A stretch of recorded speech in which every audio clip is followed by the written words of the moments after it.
junto com o sindicato, meu colega Iago, nós chegamos a um acordo para um protocolo para a CEO para o seguinte ano, ano 2022. Está válido para ano.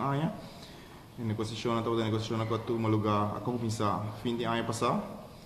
Basta intenso, turcimang nos time de hospital junto com o time de sindicato assiste na mesa para deliberar o que significa recorte que nós arriba nos begroting para 2022 e para chegar na ponta onde nós está agree que não por aqui não.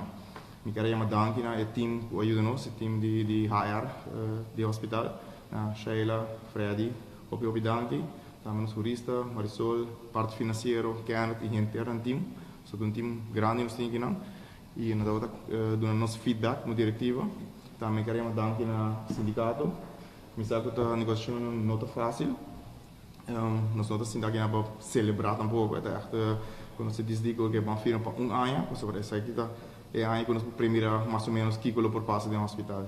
In deze hele moeilijke tijden moet iedereen iets geven en eigenlijk is dat steeds lastiger door de inflatie op het eiland en allerlei andere problemen en de kortingen op de zorg, die dwingen ons hiertoe.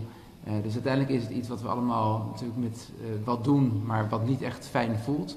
En toch neemt iedereen zijn verantwoordelijkheid, omdat we met elkaar ook nog gewoon genoeg zorg willen blijven leveren voor de inwoners van Aruba. Dus mijn dank aan al het personeel om uiteindelijk toch akkoord te gaan met dit voorstel, wat, ja, zoals Gina ook aangaf, eerder een versobering is dan natuurlijk iets wat we moeten vieren vandaag. Maar toch is het ontzettend belangrijk dat we doen. Mijn dank gaat ook uiteindelijk naar het team wat hiervoor gezorgd heeft. We hebben heel veel weken, maanden, minuten, uren met elkaar om tafel gezeten. Soms was dat heel gezellig, soms was dat grimmig.